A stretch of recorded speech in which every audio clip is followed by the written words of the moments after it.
his name. Come on, lift up his name. This is why we're here tonight. Come on, just open your mouth. Open your mouth. Let's fill this mall with praise. Come on, let's fill this mall with praise. Come on, wherever you are, wherever you're watching from, just open up your mouth. Come on, let it be loose with praise.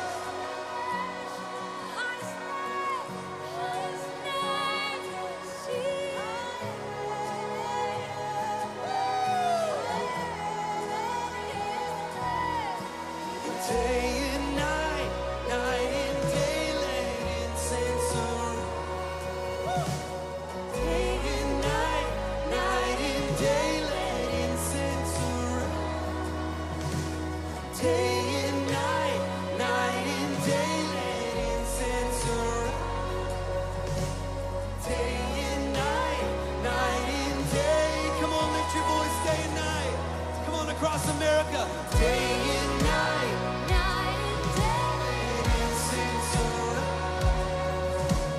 Day and night, night and day, let incense around. Day and night, night and day, let incense around. Day and night, come on, lift it up.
Above every other name in Washington, D.C. tonight, we say, come, have your place, King Jesus.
Jesus, high and lifted up over America.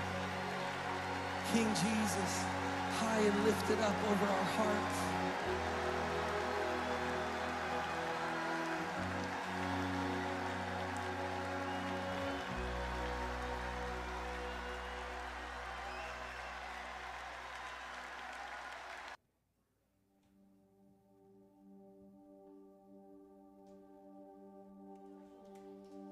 And oh Lord, you're beautiful. Your face is all I see. For when your eyes are on this child, your grace abounds to me. Come on, sing that with me. Oh Lord, you're beautiful. Oh Lord, you're beautiful.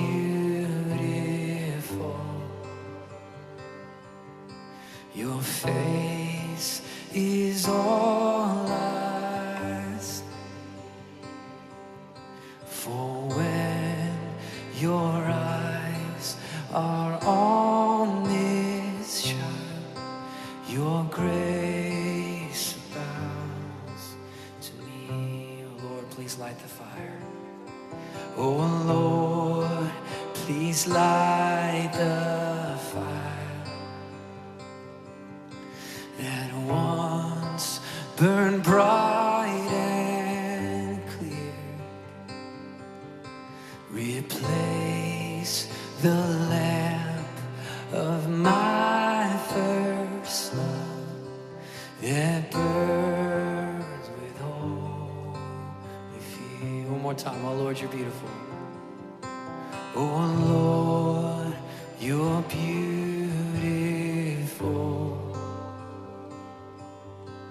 Your face is all I see.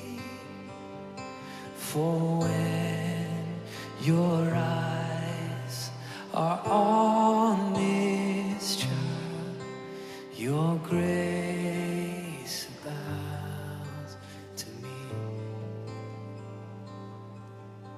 Your grace abounds over this city tonight. Your grace abounds to me.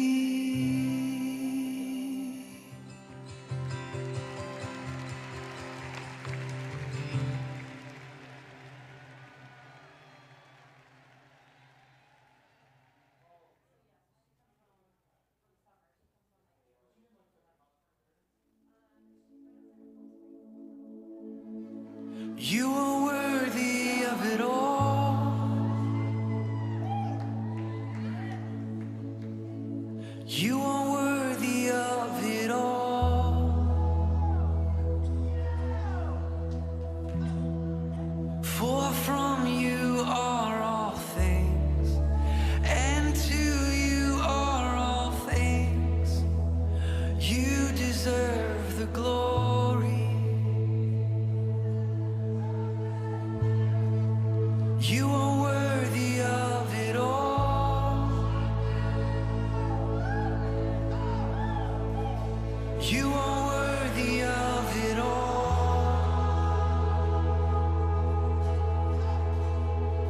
For from you are all things, and to you are all things.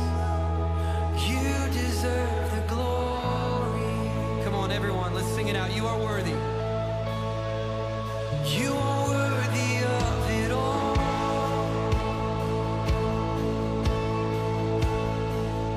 You are worthy of it all.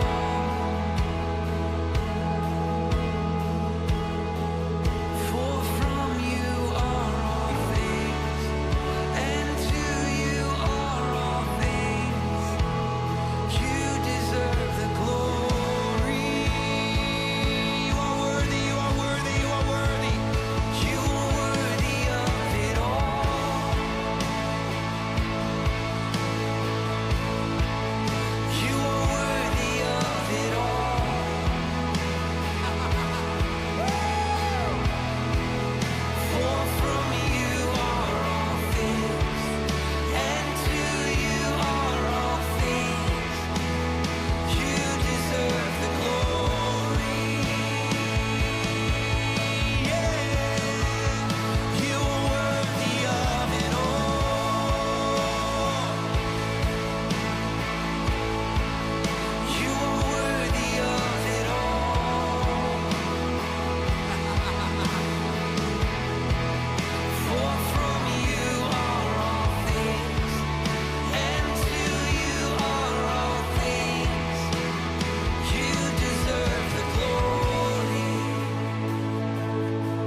We just say tonight, all over the earth, from Africa to Asia, to Europe,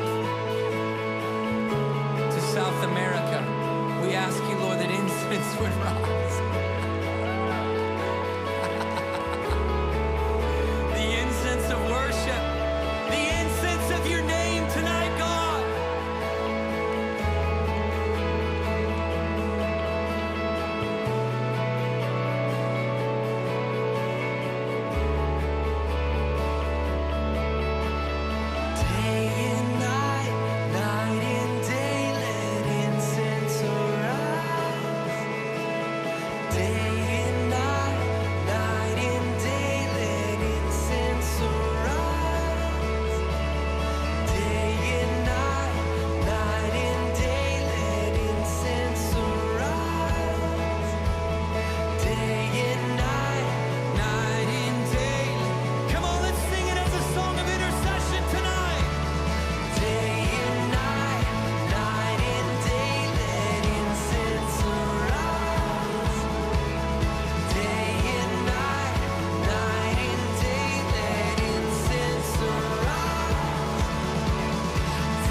Getting some nods? Yeah? Okay.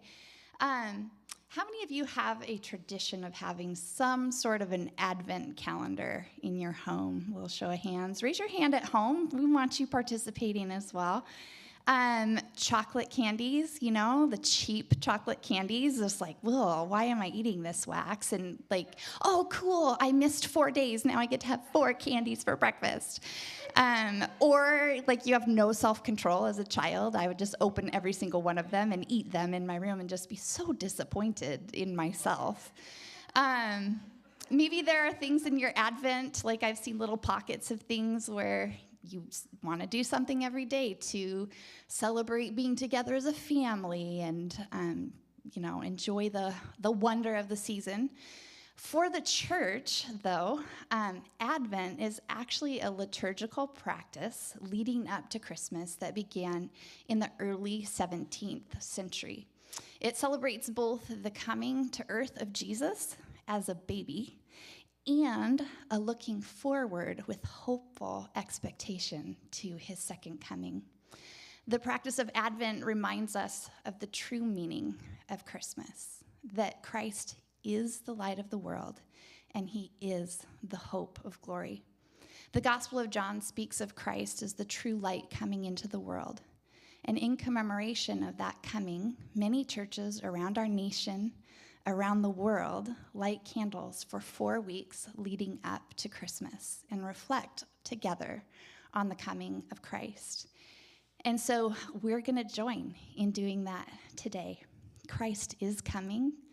Christ is always coming, always entering a troubled world, a hurting heart, a person desperate for hope. So this morning, we're going to light a candle, the candle symbolizing hope. On Friday afternoon, I was standing right about there talking to our Brookview kids that came to Kids Church about this idea of hope. You might have seen that little cotton ball hope sign out. And basically what it was is that piece of paper, we threw it, and it represented the promises that people make to us and the hopes that we have and the fact that they don't stick. But we painted glue the words hope and talked about the hope that is assured in Jesus and that he does what he says that he'll do. And as we talked about the reality of that, we talked about sometimes when we think of the word hope, it's like wishful thinking, right? Or the strong desire for a certain outcome to happen. I hope I get an iPhone for Christmas, or I hope we get to take that trip to Disneyland that got canceled a few times now. Or I hope my grandma can spend the holidays with us. But for us, as Christ followers, for you and for me, hope means so much more. Hope isn't based on circumstances or crossing your fingers or maybe your toes and your legs and like everything that you can and hope for the best. Muster up as much hope as you can. Instead, hope for us, for me, it's a confident and certain expectation. It's a living hope given to us by the birth of Jesus, his death, and his resurrection, and a promise of a future with Christ for eternity. And so I'm going to invite you, I'd like to invite you to stand, and we are going to light our candle, and we're engaging in a reading together. And if you're at home, will you do the same? You might need to get out of that comfy blankie that you're all wrapped up in. You don't need to put down your coffee, but stand up and participate in this with us. And when we read together, there are going to be some words that come up on the screen, and I just want to invite you to read along with us as well and join us in this live Advent lighting.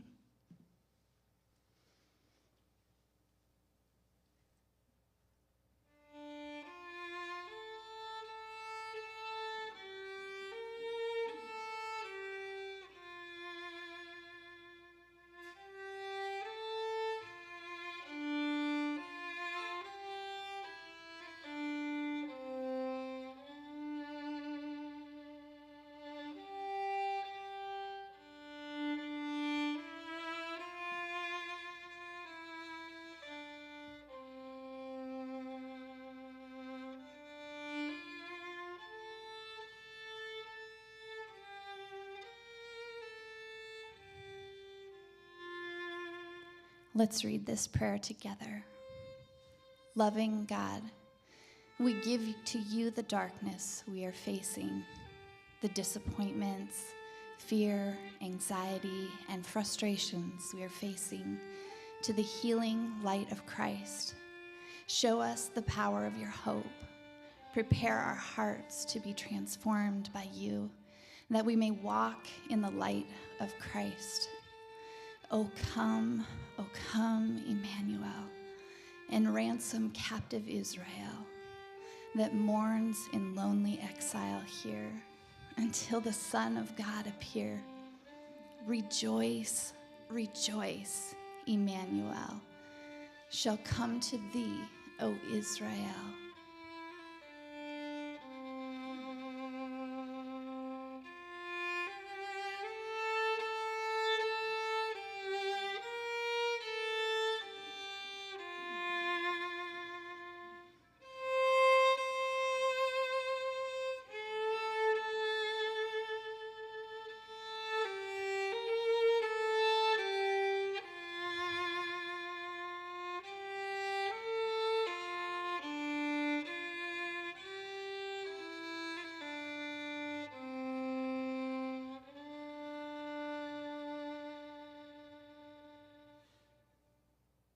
Psalm 130, I wait for the Lord. My whole being waits, and in his word I put my hope. And Isaiah 40, but those who hope in the Lord will renew their strength. They will soar on wings like eagles. They will run and not grow weary. They will walk and not be faint. And let's read this together from the book of Lamentations. The steadfast love of the Lord never ceases. It's going to be difficult if I didn't put that in there. Me and Heidi are going to read this for you. The steadfast love of the Lord never ceases. God's mercies never come to an end. They are new every morning. Great is your faithfulness. The Lord is my portion, says my soul. Therefore, I will hope in the Lord. Let's pray. God, as the Advent season begins, we just want to take a minute and cry out to you. We come to you looking for hope. When everything else that we rely on fails us, our only hope is in you. When we don't understand what has happened, we hope in you. We can hope for better days because we trust you. We know you, and we know you're here with us no matter what we're facing. For some of us, this is a really tough time of year. Some of us are in a place where life hasn't been very kind to us. But also, some of us are filled with wonder and awe and are experiencing so much joy in this time. And so wherever we find ourselves today, loving God, remind us that our hope is in you. Amen. You can be seated.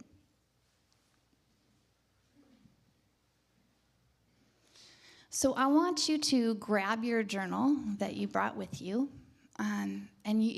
If you're watching with us live, or you're watching the full service later in the week, go and grab a journal or something to write on, please. And I want you to answer this question. What is a battle that you're facing right now? What is a battle you're facing right now? Maybe something that's less than ideal, something that's threatening to steal your joy. It could even be something that someone else is going through. I want you to write it down. And again, if you're at home, please do this too. Grab paper. I think that there's something kind of cool, and for me, noticeably deeper when I enter into something through this discipline of writing, because I'm not a writer. I'm not a writer. In fact, I was like, journaling, that's like, I don't know, a diary or something, and I don't do diaries. So I'm learning to be, though, and I just want to challenge you to really enter into what we're doing today with the writing prompts that we have for you. So don't skip through it unless you're driving in the car, then skip through it. So what is a battle you're facing now? Right now, write that down.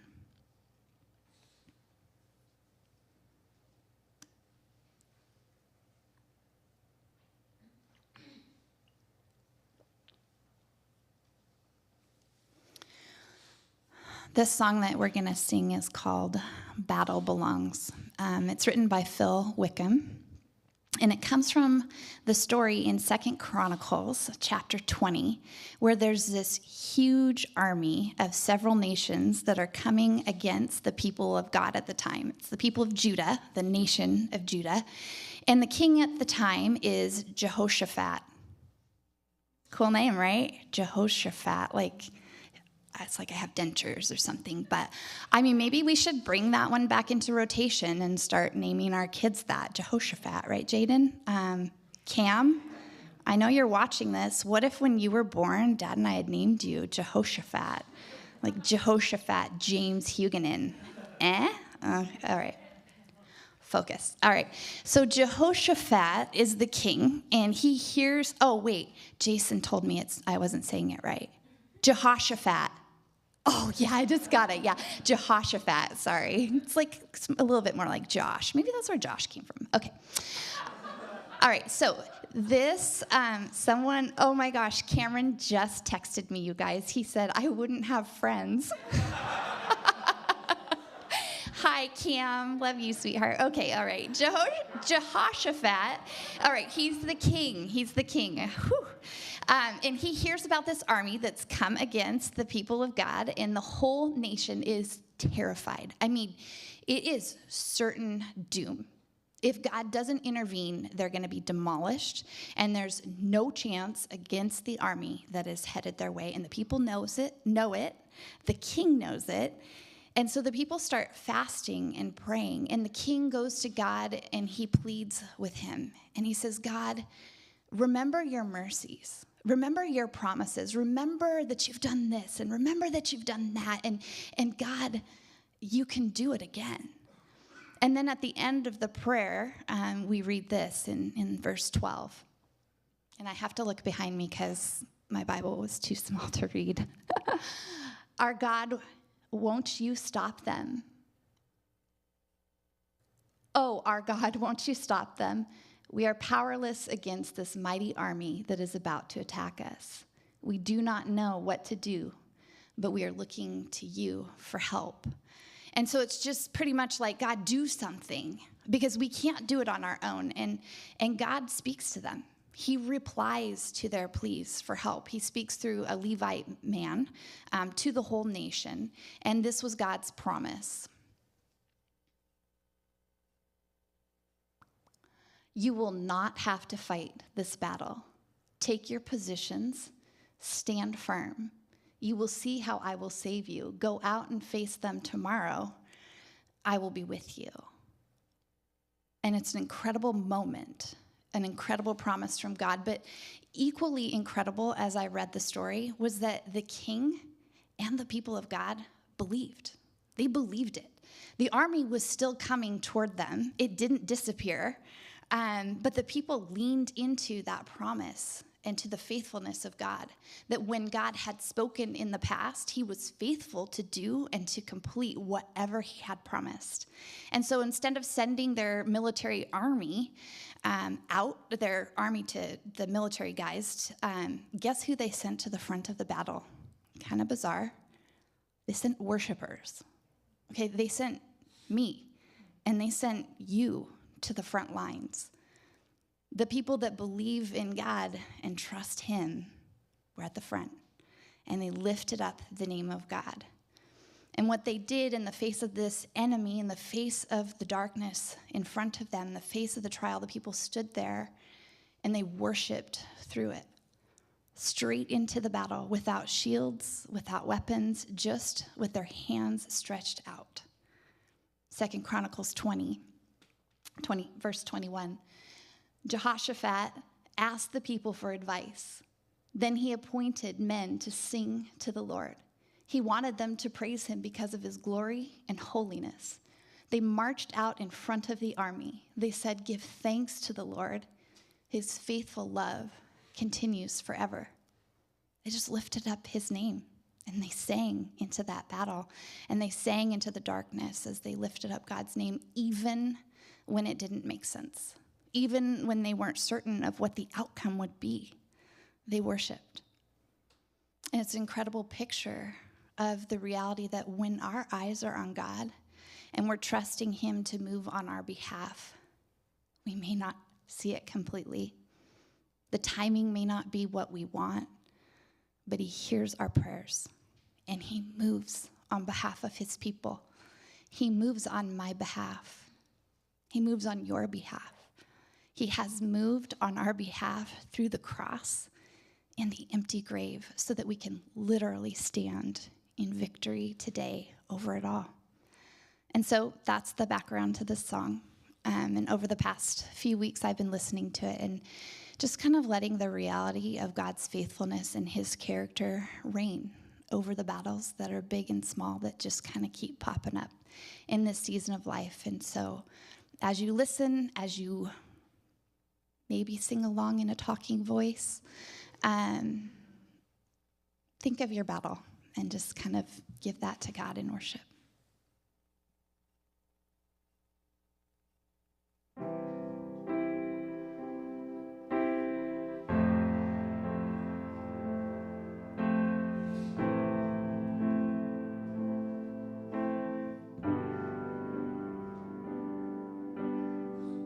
When all I see is the battle, you see my victory.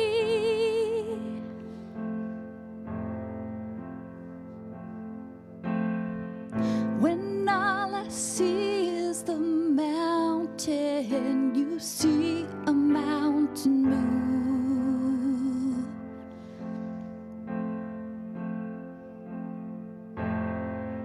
And as I walk through the shadow, your love surrounds me.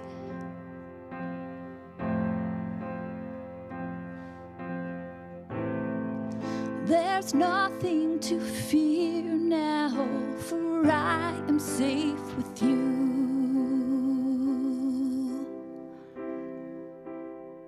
So when I fight, I'll fight on my knees, with my hands lifted high. Oh God, the battle belongs to you, and every fear I lay at your feet, and I'll sing through the night. Oh God, the battle belongs to you.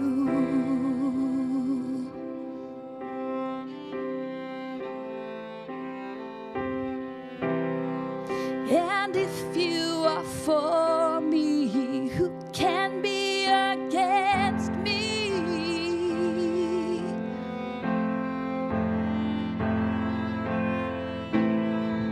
For Jesus, there's nothing impossible for you.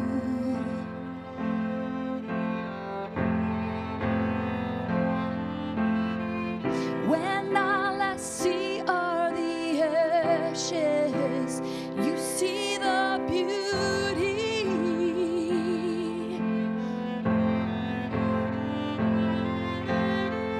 When all I see is a cross, God, you see the empty tomb. So when I fight, I'll fight on my knees, with my hands lifted high. Oh God, the battle belongs to you, and every fear I lay at your feet. I'll sing through the night. Oh God, the battle belongs to you.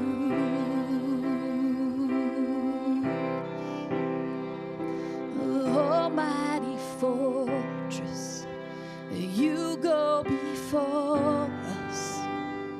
Nothing can stand against the power of our God. You shine in the shadow, you win every battle. Nothing can stand against the power of our God. And almighty fortress, will you go before us? Nothing can stand against the power of our God. You shine in the shadow, you win every battle. Nothing can stand against the power of our God.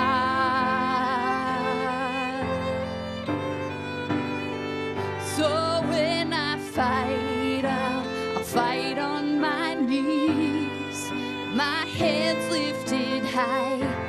Oh God, the battle belongs to you, and every fear I lay at your feet. I'll sing through the night. Oh God, the battle belongs to you. When I fight, I'll fight on my knees, with my hands lifted high. Oh God, the battle belongs to you. Every fear I lay at your feet, and I'll sing through the night. Oh God, the battle belongs to you. Oh God,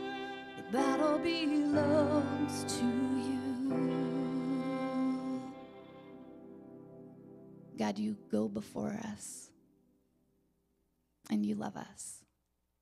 Help us to rest in that no matter what we're facing. It's in your name I pray. Amen. Would you give people a wave around you?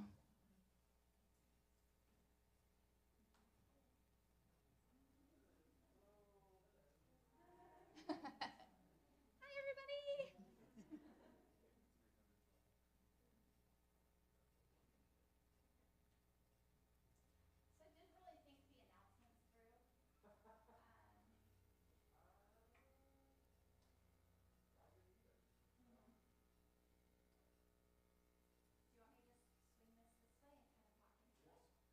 So I didn't really think the announcements through. Do you want me to just swing this way and kind of talk into it? Yeah? No, we don't have to do that. I'll just do announcements like this. Yeah? Maybe I should talk so you can actually test it out, Brian. Check, test 1, 2, testing 1, 2, 3. Check, check. I don't want to touch it because then she'll have to touch it, and touching is terrible. Don't we know that? Check, test 1, 2, testing 1, 2, 3. Check, check. I could go to my mic. Dave, can you get me over there and the screen? Okay, I could just be a talking head. Whoop. Talking head, yeah? All right. You guys.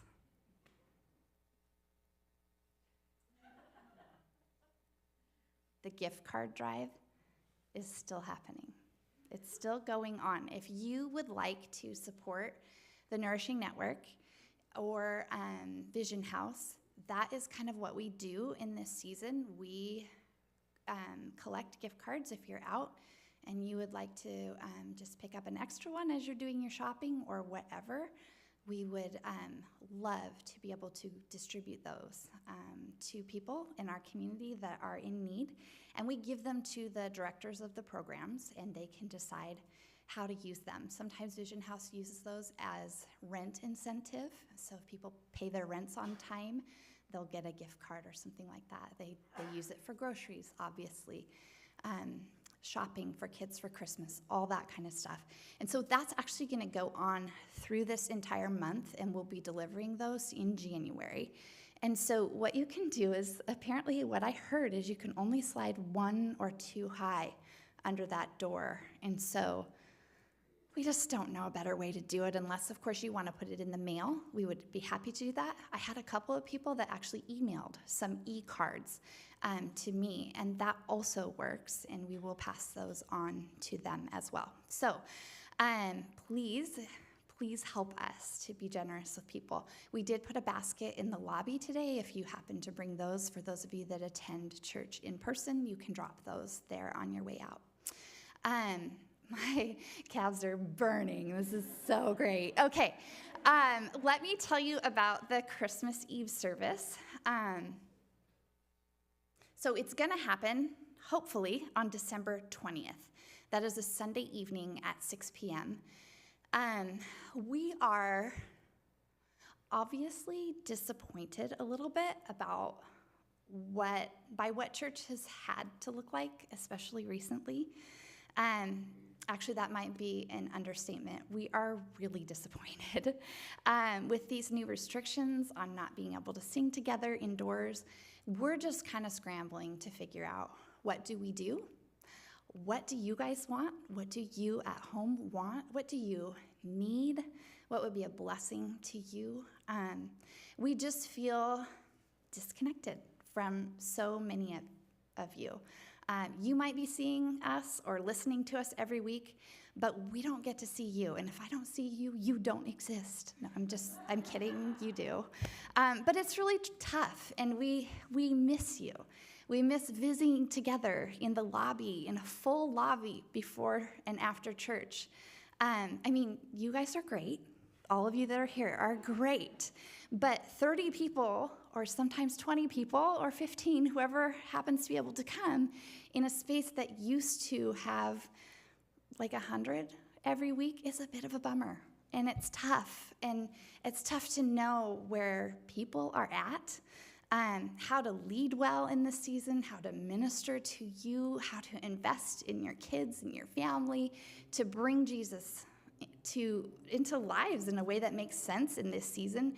And that's tough when you don't see a majority of the people who call Brookview their home for so many months. And so I know I'm not alone in this. I know that so many of you are disappointed too. You wish that you could be here. You wish that church was just up and running and everything was normal and you could like sing your brains out to God. Those of you that are part of our worship ministry, you wish you could be up here on the band and singing backup vocals, and we just can't. Okay, so season's tough.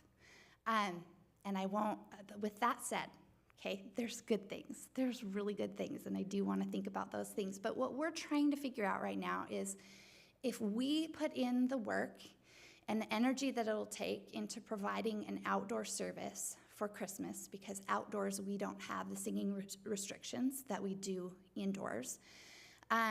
If we put that together for Sunday, December 20th, in our parking lot at 6 p.m., does anybody want to come?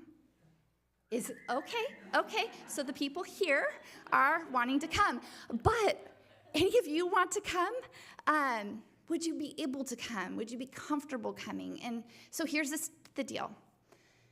At staff meeting this week on Thursday, we are going to hammer out some details and ideas that we have for the service.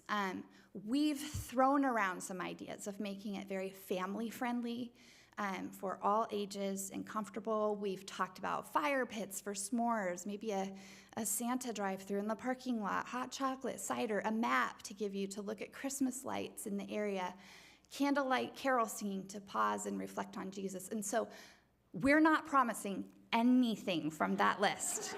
Hear me. We're not promising anything from that list. But the Jesus thing, like if we gather, I promise you something. We will reflect on Jesus and on the gift that he is in whatever that we're doing. So I'm asking you two things. One, can you sign up this week to tell us that you would like to come?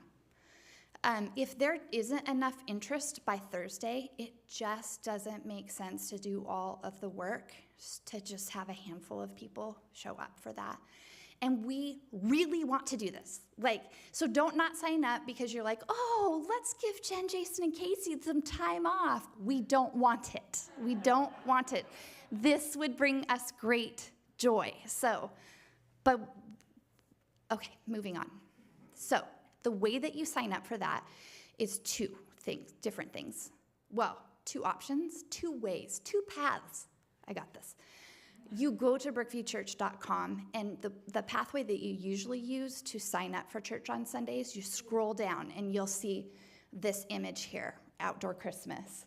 And that's where you would RSVP. Now, if that feels really confusing to you, you at home, you're not used to RSVPing for church in person, you can also text Christmas to the Brookview number, which is 425-406-3660. Just simply put in Christmas, hit send to that number. It will send you a link to go directly to that page that we had before for the Outdoor Christmas.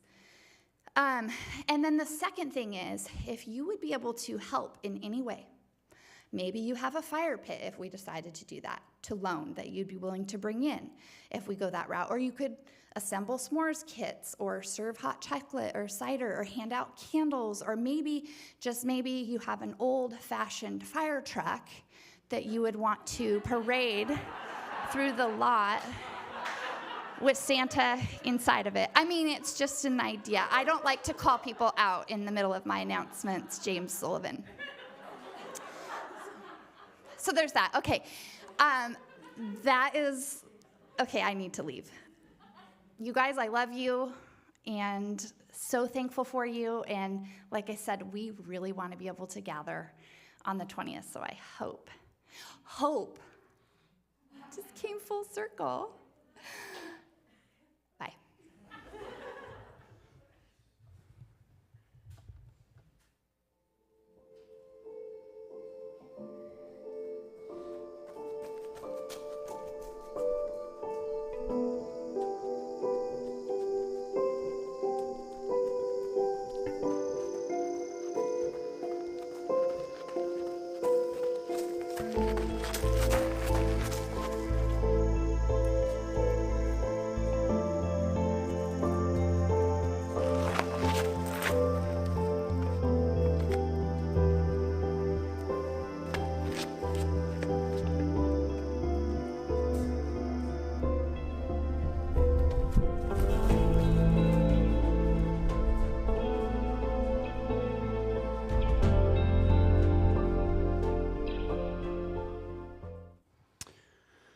Oh, man. Jen Huguenin, you are an event. My goodness, you guys. We have an opening song, and it's 40 minutes into the service. But man, that was good. And I will say, man, she spent a lot of time on that. There was time where, can we watch TV now? No, she's still working on the opening. So it was really good. Babe, that was really good. And Heidi, your violin. Yeah, thank you, Jen. Heidi, that violin is angelic. Is it not? Oh, man. So good. I will, just one thing that I thought was Jehoshaphat. I'm pretty sure Josh actually comes from Joshua. But I love the quick thinking on the fly. That's all part of being the event right there. So, all right. One of the objectionable, seemingly irrational, easily criticized things about our faith as followers of Jesus is this, and you've experienced this. You've either done it or you've watched it. But we turn to God when bad things happen, even though we believe God could have prevented the bad thing from happening in the first place. Isn't this true? You ever thought about that? I mean, isn't this something we do? And isn't this something that we encourage other people to do? When something bad happens to us, we turn to God, which is a little weird. It's a little odd, I think, because we trust God enough to believe that he could have kept the bad thing from happening in the first place. But now that it's happened, I'm going to turn to the one who could have kept this thing from happening to me. Or maybe you've been in this place before. You're asking God to comfort someone in the aftermath of a loss or a tragedy, and it's a loss or a tragedy that you know good God could have prevented but didn't. You know, what is this? Are we crazy? Are we foolish? Are we naive? And of course, to some, we're all these things. In fact, for some of you, this dynamic or some form of it may be the reason that you've wrestled with giving up on your faith altogether. And I'll tell you, the reality of this, when you're actually in it, can feel excruciating. Why am I asking God to fix the pain that he could have just prevented in the first place? And now I'm asking God to step into this thing? Well, why didn't God step into it before? We're in this series called Resilient Faith. Now, it is one thing to trust God and to believe, right, when everything is up and to the right. It's just good and it's just getting better all the time. But when the valleys come, valleys that God could have prevented, what happens then? What do we do then? And I'll tell you what I think. I think that resilient faith is the most important kind. Walking with God day after day, week after week, month after month, year after year, I think this is where the power actually is. This is where the beauty is. Last week, Casey was teaching from Hebrews chapter 11. And so in my online groups, I have 2 of them that I lead on Wednesday nights. Shout out to all of you guys are awesome. We focused on that chapter together. And that chapter is often called the Hall of Faith or the Hall of Fame of Faith. And what it is it's just a very long list of ancient people that trusted God as they walked through all kinds of hardship and confusion. So there's Abraham, there's Moses, there's David, there's Rahab the prostitute, right? And there's many, many, many others. It's just this long list of random people that had resilient faith. But then in chapter 12, the writer takes a turn, and the writer starts to address you and me. And he compares this life of faith that we're trying to live as a long-distance race, to a long-distance race. And in referencing all the people of faith that have gone before us, the writer says this, and notice the imagery of the race. People standing on the sideline cheering for us.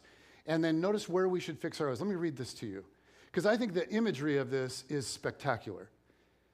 The writer of Hebrews writes this: "Therefore, since we are surrounded by such a great crowd of witnesses to the life of faith," okay, those that have gone before, "let us strip off every weight that slows us down, especially the sin that so easily trips us up. And let us run with endurance the race God has set before us.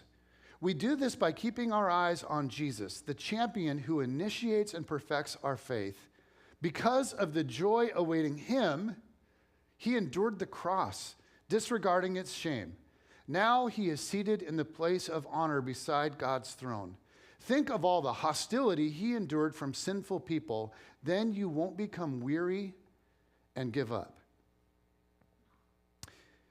The image is this life of faith, walking with Jesus, being a long endurance race, right? Being a marathon. And the picture is that as we're running, we're actually being like cheered on. Some of you woke up by that. That was awesome. Heads popped up. Come back to me. I'm talking about something important here. There's also something going on in the back. Do we have it figured out? We're good? Okay. The picture in the scripture is that as we're running this marathon, this life of faith, we're being cheered on. And on the sideline are all those who've already run their race. All those who know how hard it is because they've already completed theirs. But now they're watching you run, and they're clapping and they're cheering for you because they know what awaits you at the finish line. They've experienced it. They've seen it. They know it. And they know that it's all worth it. Well, which people? Well, there's Abraham and Sarah, right? Moses, David, Rahab the prostitute. There's Peter and James and John. Those that ran a really tough race, but they refused to quit and give up. They just kept running. But it isn't just the ancients. It's anyone who has already run. Standing in the crowd cheering now are people like Chris Perry, people like Al Rankin. Standing in the crowd are your grandma or your grandpa or your uncle that adored you and that met an early end. It's the person that taught you about Jesus that's gone now. It's that young life leader or that youth pastor. Like, do you see? Every generation has had runners, and they've all faced fatigue and they've all faced pain, but many finished the race with perseverance, and now it's your turn. And those people on the sidelines, they're clapping and they're cheering you on. They're screaming to you like, you can do it. It's worth it. Keep going. Don't give up. So why would we keep turning to God through pain that he could have prevented? I'll tell you what I think. I think it is the only way to run the race. And if this is crazy, then crazy is the only way. Because every race has pain. Every race has random suffering. Every race has severe fatigue at times. And this is why this kind of faith has always been the way. It's the reason that we have a faith to believe in the first place. The reason that we have a faith to believe in the first place is because some very determined runners just kept running. They trusted in God in spite of unexplainable pain. And they just kept asking him to show up and to meet them. And as they asked for it, they kept running. And today what I want to do is I want to look at one of 1,000 examples of this.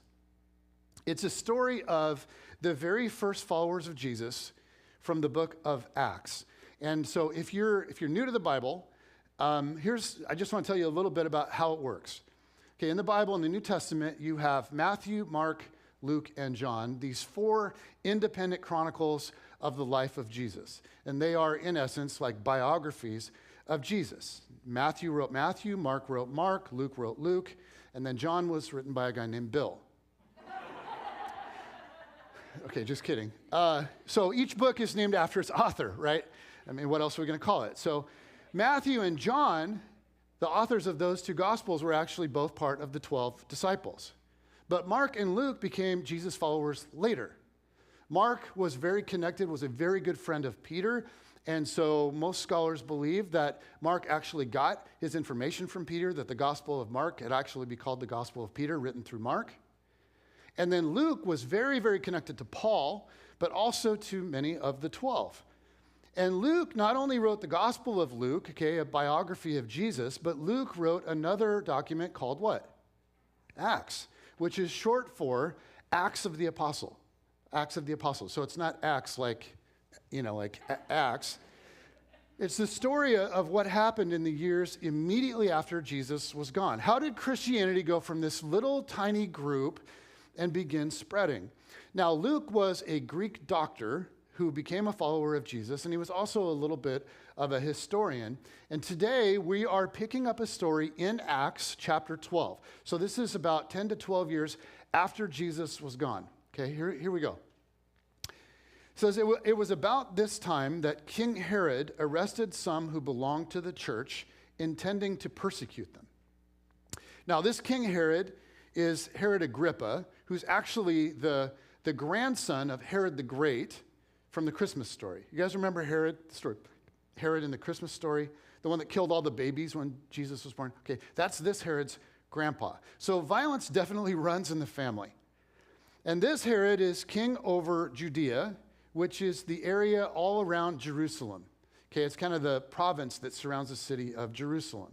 He's basically a puppet king that had been appointed by Caesar in Rome. Rome had granted a degree of power to Herod's family for generations, as long as they supported the interests of Rome, okay, of course.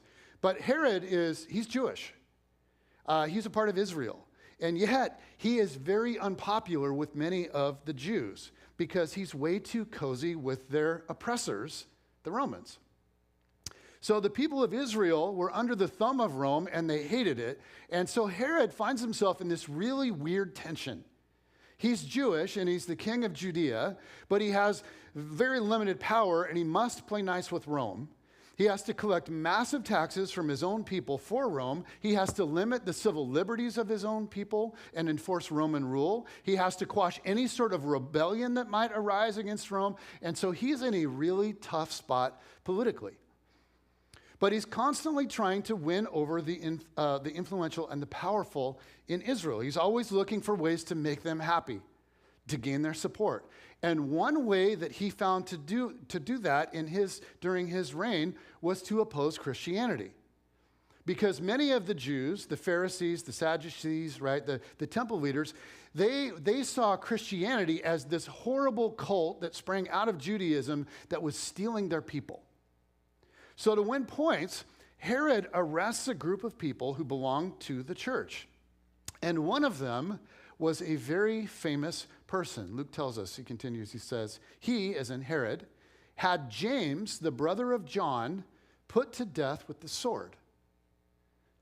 Guys, this is one of the 12 that was with Jesus from the very beginning. This is James, who was with his brother John, and they were fishing, and Jesus came to them and said, "Follow me." And we're told they dropped their nets, right? And they just followed Jesus, from the very beginning. This is James, who was in Jesus' inner circle. Like, even among the 12, there are several really important things that happen with Jesus, and sometimes not all 12 guys are there. But consistently, there are 3 guys that always seem to be there: Peter, James, and John. And they were sort of the inner 3, Peter, James, and John. Then Jesus did this, and it was with Peter, James, and John. And then he did this, and it was with Peter, James, and John. And then if you remember, James and John's mom came to Jesus and said, "Hey, Jesus, just got a little favor. when you become king, can one of my boys sit on your right and one on your left? In other words, when you enter into your kingdom, will you make my two sons the most powerful men next to you in your kingdom? And if you remember, Jesus was like, woman, you have no idea what you're asking for. And then he looks at James and John and he's like, really, your mom? Come on, boys, grow up. No, he looks at him and he goes, okay, are you two willing to drink from my cup? In other words, are you willing to suffer and die for what's right, like me? And these two very confident, brash, young disciples look at Jesus and they nod and they say, yes, we can drink from your cup. And Jesus is like, yeah, okay, you will. But still, this is a really bad request. And yet, sure enough, here we see that 10 or 12 years later, James dies for his unrelenting faith in Jesus. He is put to the sword by King Herod. But when Herod kills James, this was a major statement. And it was also a searing loss for all of those that followed the way of Jesus. All those that looked to the apostles to lead them and to teach them. James was deeply beloved and he was highly respected in that community. And so I cannot overstate this. This was a huge loss.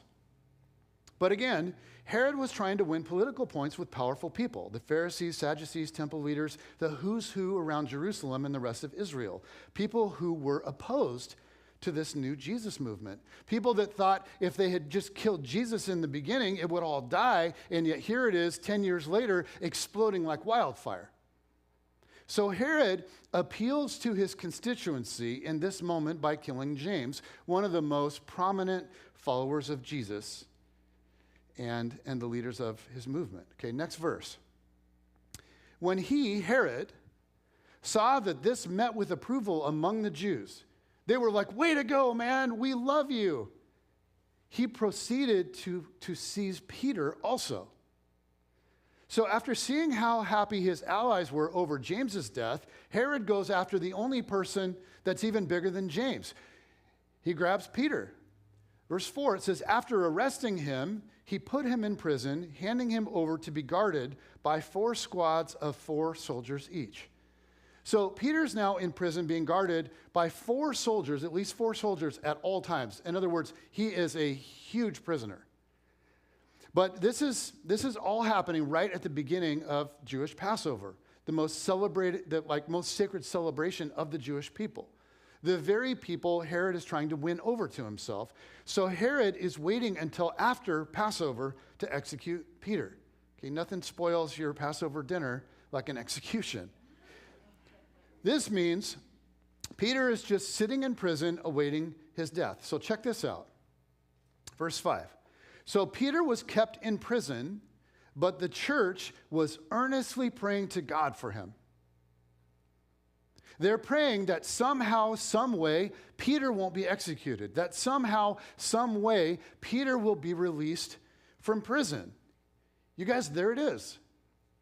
This is one of the many places where the experience of first-generation believers, it intersects with ours. Because if you think about it, the Jesus followers in Jerusalem are asking God to deliver Peter just days after God did not deliver James. Do you think they prayed for James?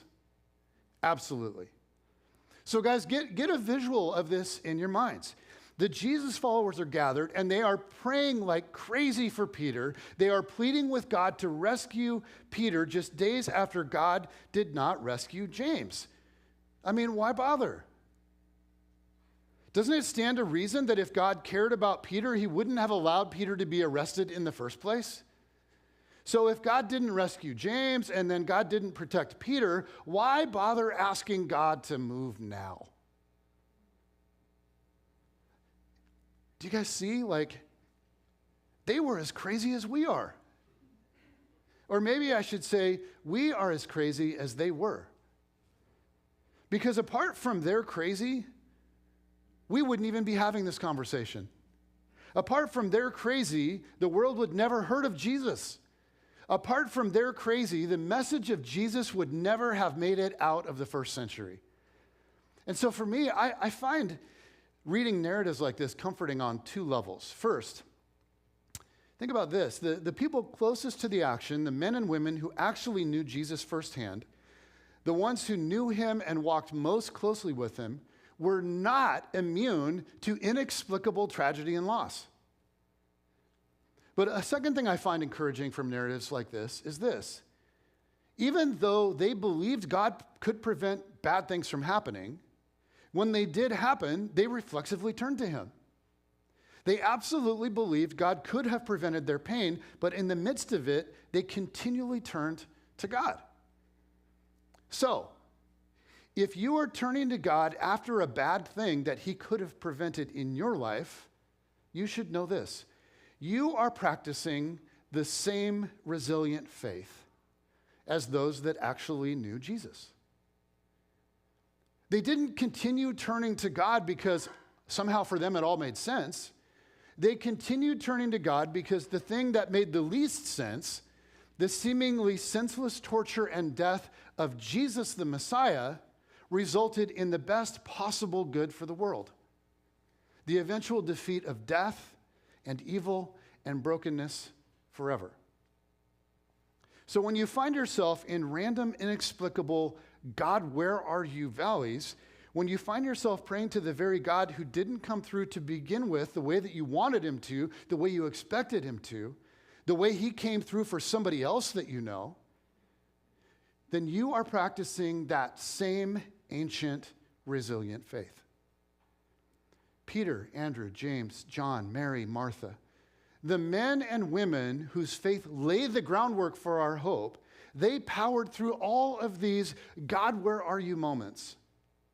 I mean, you think about it.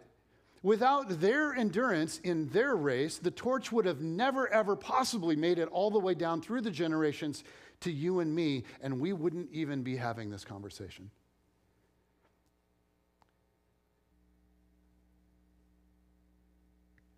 Okay. Spoiler alert.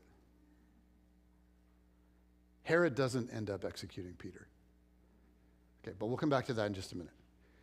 Several years after Peter was arrested in Jerusalem, he sits down and dictates a letter to Christians living in various regions scattered all throughout the Roman Empire. Christians who, like Peter and many of his friends in Jerusalem, were being arrested and tortured and executed because of their faith.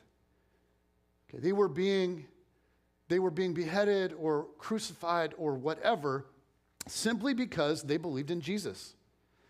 Now, before I read to you what he wrote to them, keep in mind, by the time he writes this letter, he's been arrested several times. He has spent years living as a fugitive. About 10 years after his arrest in Jerusalem, Peter would eventually be arrested and crucified in Rome. But in this in-between time, that's when this letter is written. And it's written while he's living as a fugitive. And he writes to Christians everywhere facing the same trials that he was facing.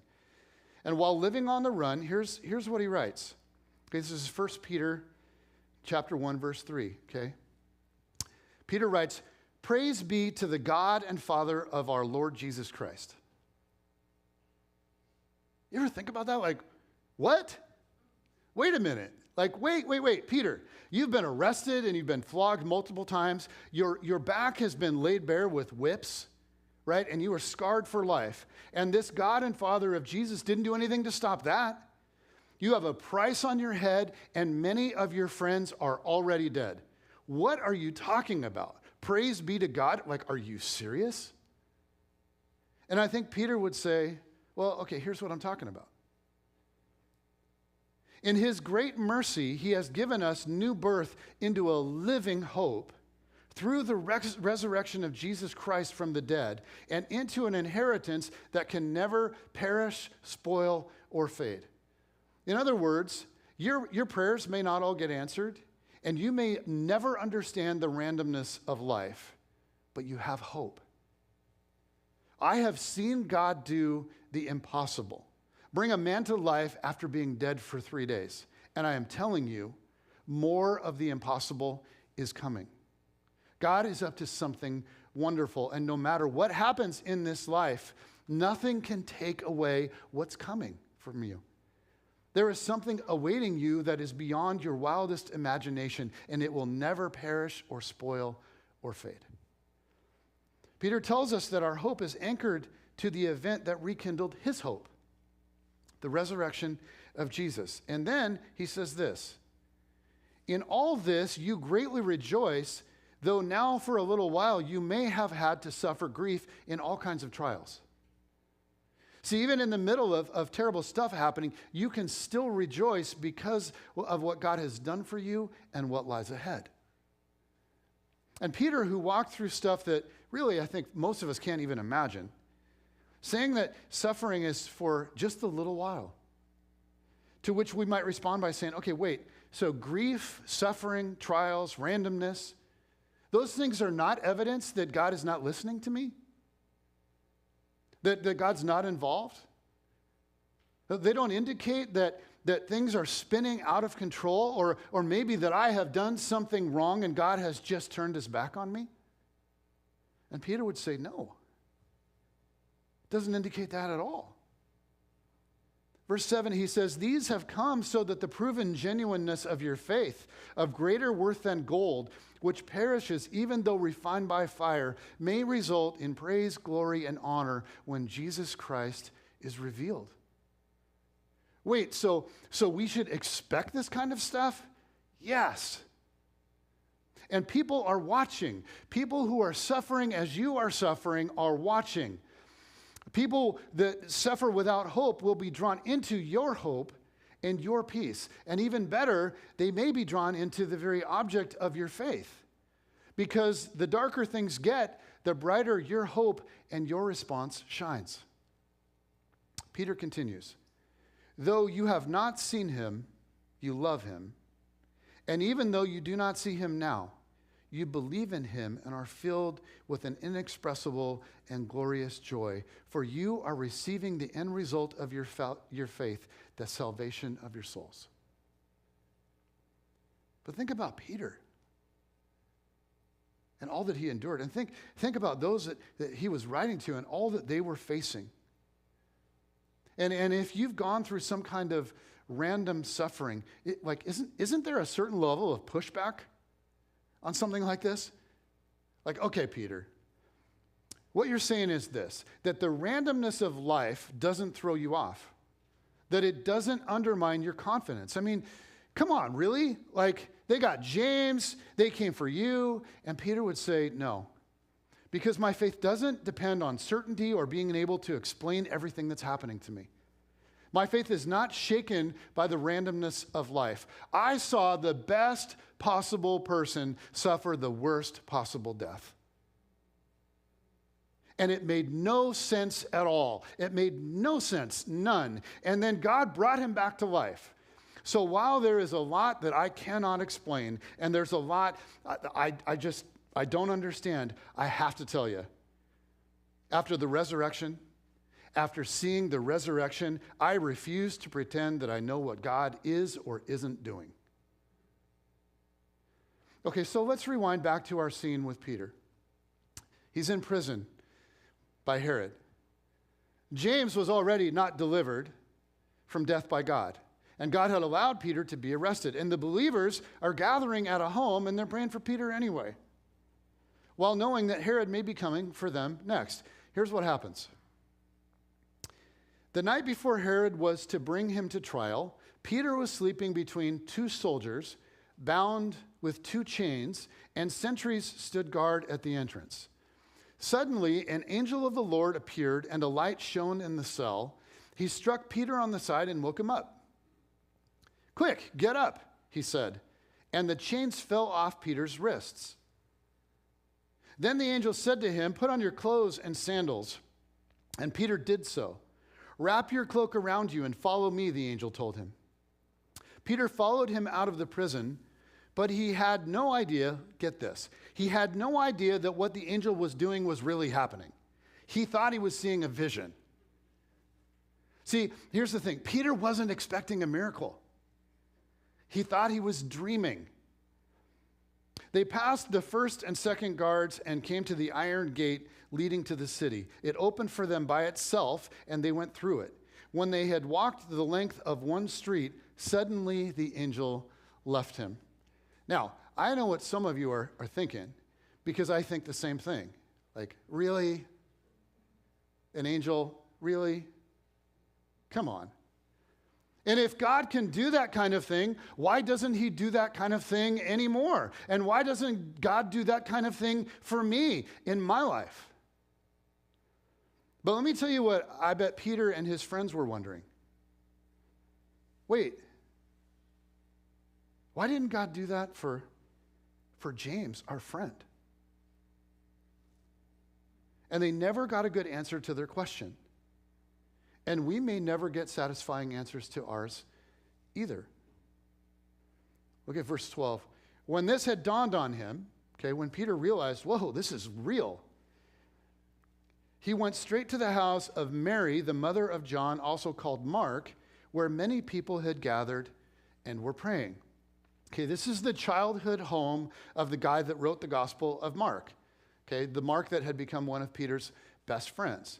So he runs straight to this house knowing he's a fugitive. Why this house? Because it was close by and because he'd been there many times with Mark and he knew the people there were safe. And apparently it was a large enough home that it was kind of a hub of gatherings, a place where the believers would often gather. So verse 13, Peter knocked at the outer entrance and a servant named Rhoda came to answer the door. When she recognized Peter's voice, why would she recognize Peter's voice? Because Peter practically lived at this house with his friend Mark.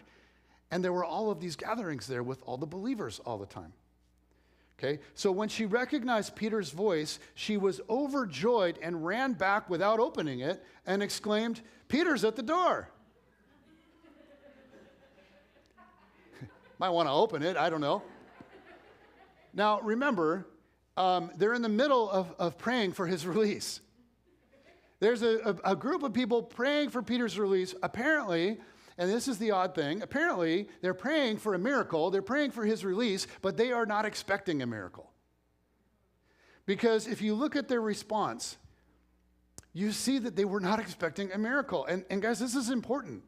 These people were not people with like this superhuman faith that we don't have. They did not experience miracles every day. Most of their prayers didn't get answered. And they did not expect a miracle this day. And you can see it. When the servant tells them that Peter's at the door, here's what they said. Verse 15, "You're out of your mind." You are out of your mind. Well, you know what, are we not like, wait, okay, weren't you guys just praying for this very thing? Well, yeah, but we didn't expect anything to happen. Like, I just find that interesting. You ever been there? You're out of your mind. But when she kept insisting that it was so, they said, it must be his angel. Look, if you saw something that looks like Peter, he must already be dead and it must be his ghost. But Peter kept on knocking, and when they opened the door and saw him, they were astonished. Imagine that. An actual answer to prayer. They're going crazy, right? They're yelling, they're screaming, they're jumping up and down, they're hugging, they're doing the whole thing. So it says, verse 17, Peter motioned with his hand for them to be quiet and described how the Lord had brought him out of prison. He says, tell James, okay, not the James that was just killed, of course, but most likely James, the little brother of Jesus, who later became the leader of the church in Jerusalem, the James that wrote the book of James. Tell James and the other brothers and sisters about this, he said, and then he left for another place. Why? Because Peter's a fugitive. He's a wanted man, and he didn't want to lead the authorities to his friends and have them get arrested. So as happy as he was to see them, he just immediately went underground from here. Luke gives us a little more detail. It says, in the morning, as you'd imagine, there was no small commotion among the soldiers as to what had become of Peter. After Herod had a thorough search made for him and did not find him, he cross-examined the guards and ordered that they be executed. if you think your boss is tough. Now, Herod is humiliated because he'd promised the people he's trying to win over the execution of Peter. And there was all this hype around it. He'd promised those in opposition to the movement of Jesus a death, the death of its big-time leader. He'd promised the death of the movement's greatest leader. But in the morning, now, here he is, and he can't deliver on that promise. He's humiliated. And we're told that he was so humiliated that he just skipped town. He left town, that he went to his beach house down by the Mediterranean Sea. And while he was there, a group came to meet with him, and because they wanted to show him their support, and they relied on him to protect their food supply. Now, none of that's really important. But what happened in that beach house is a famous event. And Luke tells us about what happened. It says, on the appointed day, Herod, wearing his royal robes, sat on his throne and delivered a public address to the people. Now, there's another historian from the time who is not a Christian, a Jewish historian named Josephus, who chronicled this same event. And he wrote that Herod's robe on this particular day, like he had this chainmail robe that was made of silver. And when the afternoon sun set just right, it shined off of his silver robe and lit everything up and reflected off of it. And the crowd erupted and called him a god. Luke explains the same event this way. He writes, they shouted, "This is the voice of a god, not a man." And then Luke adds, immediately, because Herod did not give praise to God, an angel of the Lord struck him down, and he was eaten by worms and died. Now, before we think of that as like, okay, that's just clearly Christian folklore, Josephus, again, a historian that was not a Christian. In fact, Josephus was opposed to Christianity. He wrote a ton about history from that time. And here's how he described that same event. Okay, he writes, Herod was seized by a severe pain in his bowels. And he talks about how he was rushed off the stage, and several days later, he died. Now, what do you think Peter thought when he got that news? Well, you'd think that he was probably relieved, right, that Herod's out of the way, the guy that's hunting him down. But I just have to wonder if Peter may have also thought, okay, but God, if you had just taken Herod a month earlier, James would still be alive, as well as 4 very unfortunate prison guards.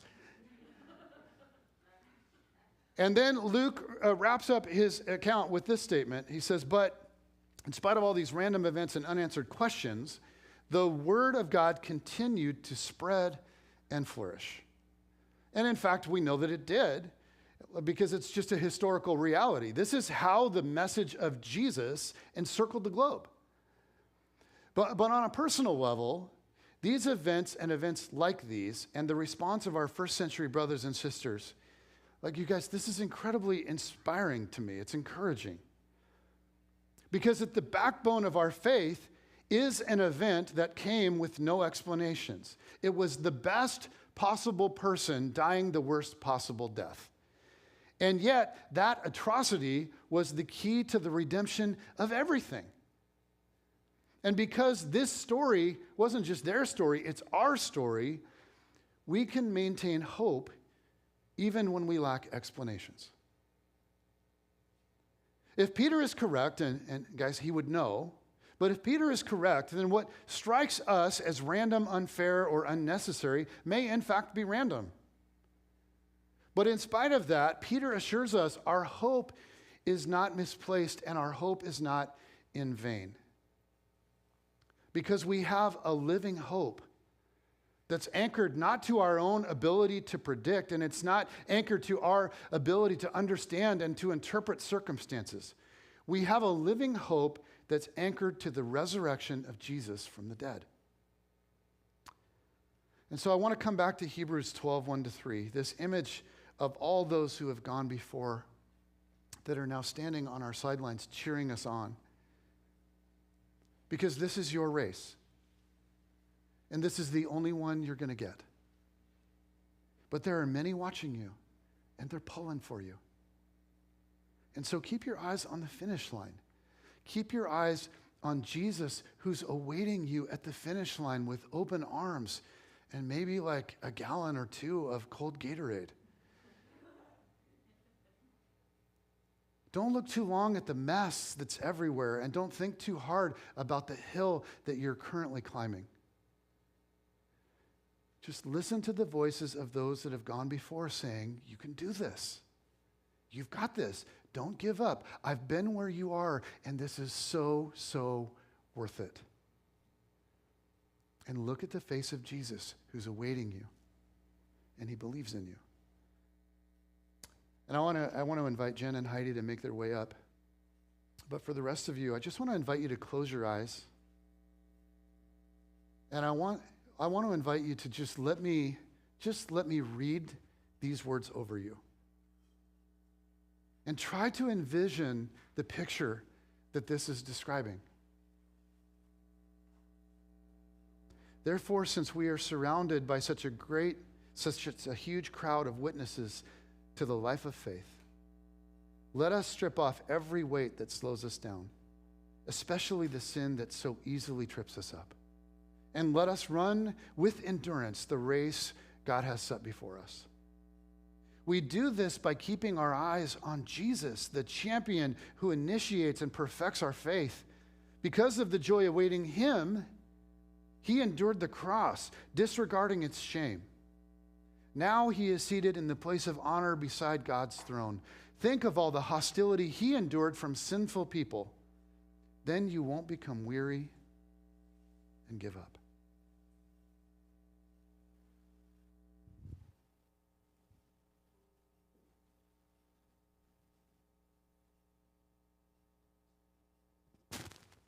As we enter into reflection, we have a few things. You don't have to do all of them. Just choose something you want to enter into. What does resilient faith look like for you right now? If you fully trusted God in the midst of your pain, what would you do? Write out a description of how you would respond if you fully trusted God. And Johnny, why don't you leave that up for just a few minutes, even though lyrics to the song are coming up, maybe about the time we get to the chorus, you can move on that way. People can see that for a little bit.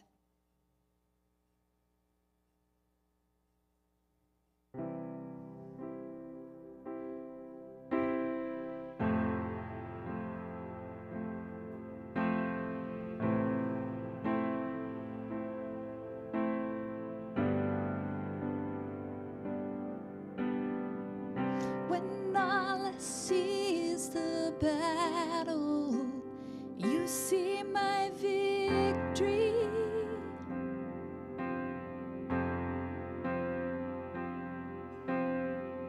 When all I see is the mountain, you see a mountain move.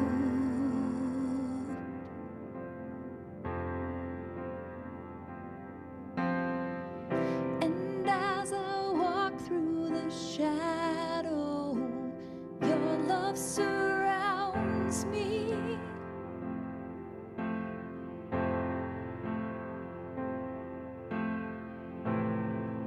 There's nothing to fear now, for I am safe with you.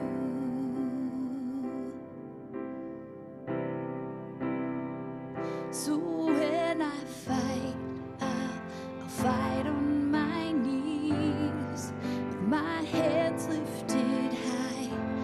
Oh God, the battle belongs to you, and every fear I lay at your feet, and I'll sing through the night. Oh God, the battle belongs to you.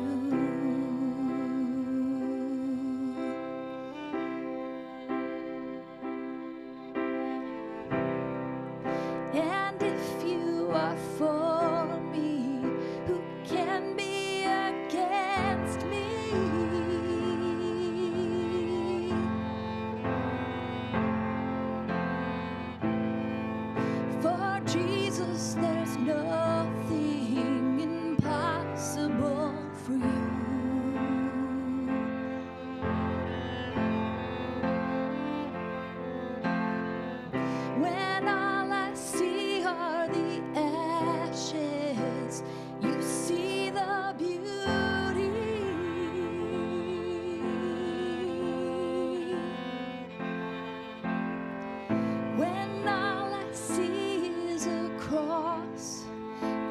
see the empty tomb. So when I fight, I'll fight on my knees, my hands lifted high. Oh God, the battle belongs to you. Every fear I lay at your feet. I'll sing through the night. Oh God, the battle belongs to you.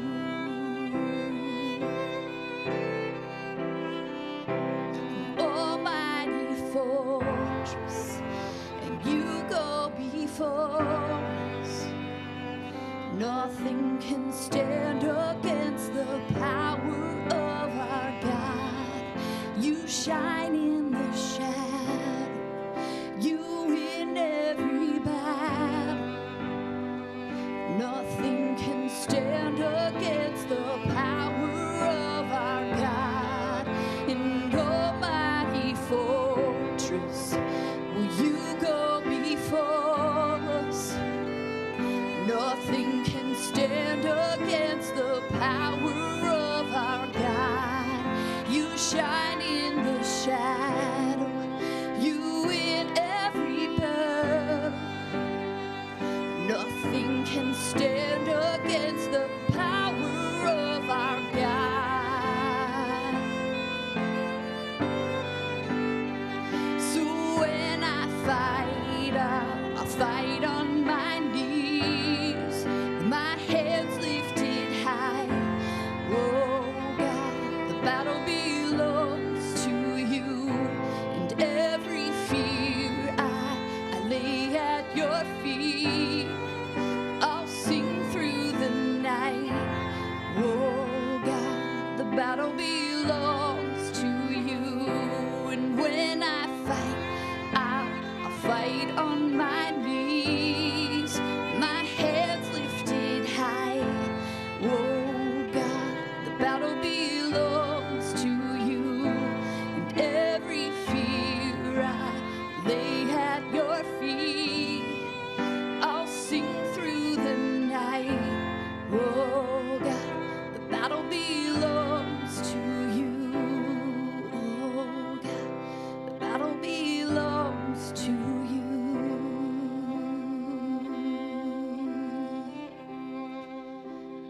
Almighty fortress, and you go before us.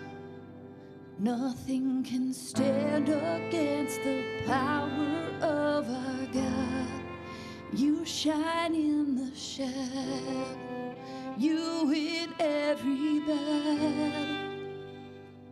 Nothing can stand against the power of our God.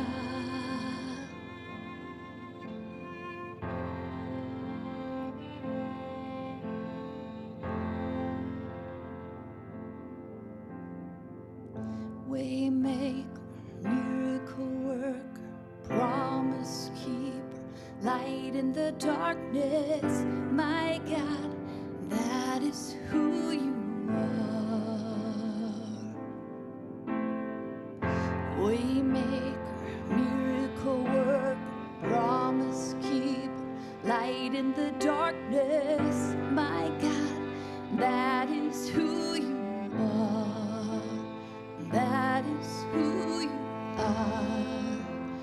That is who you are. That is who you are. That is who you are.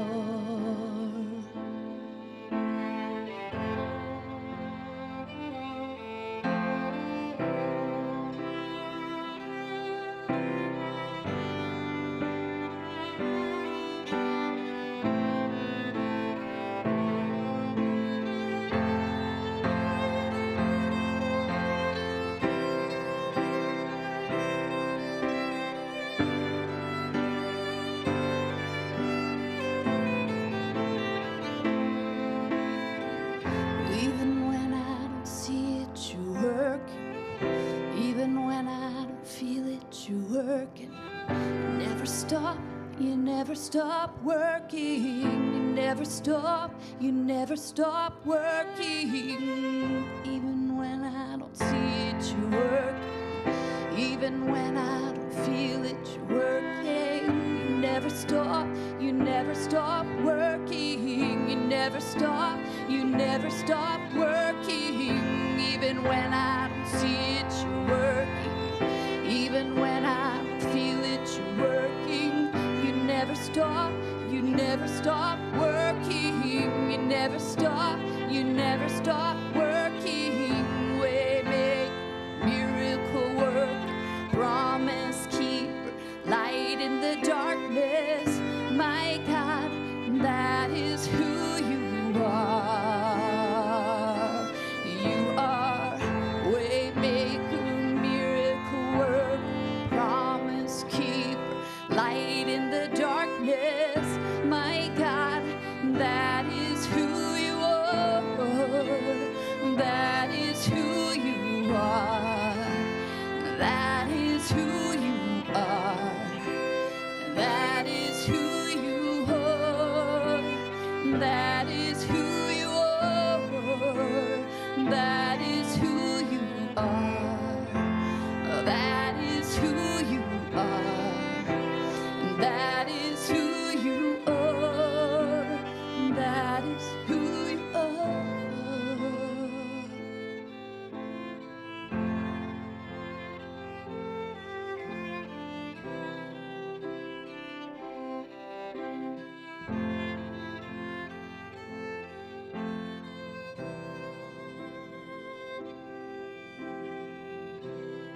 God with us, God for us, nothing can come against, no one can stand between us. God with us, God for us, nothing can come against, no one can stand between us.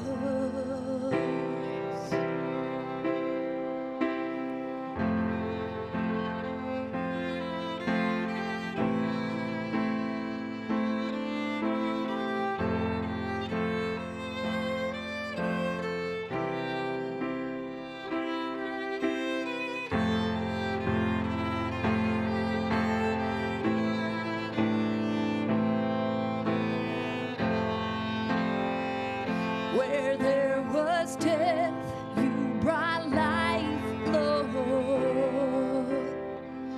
Where there was fear, you brought courage. And when I was afraid, you were with me. And you lifted me up. And you lifted me up. Where there was death, you brought light, Lord. Where there was fear, you brought courage. And when I was afraid, you were with me. And you lifted me up. And you lifted me up. Where there was death, you brought light, Lord. Where there was fear, you brought courage. And when I was afraid, you were with me. And you lifted me up. And you lifted me up. And you lifted me up. And you lifted me up. So when I fight, I'll fight on my knees, my hands lifted high. Oh God, the battle belongs to you, and every fear I lay at your feet. I'll sing through the night. Oh God, the battle belongs belongs to you. Oh God, the battle belongs to you.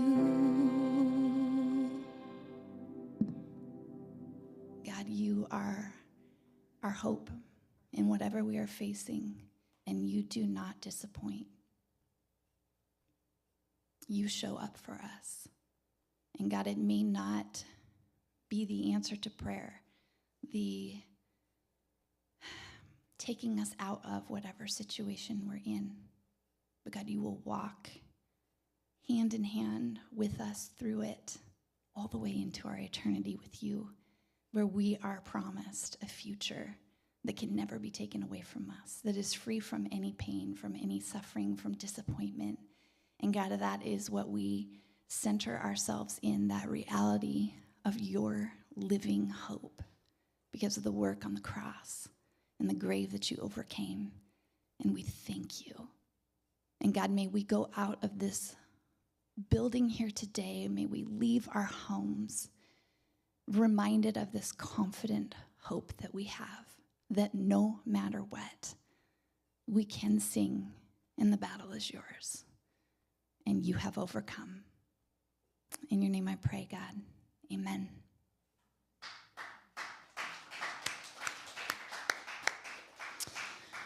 You're out of here. Don't forget to sign up for Christmas service. Sign up, text me, email me if you can help at all in any way as well. And have a great day. We will go out in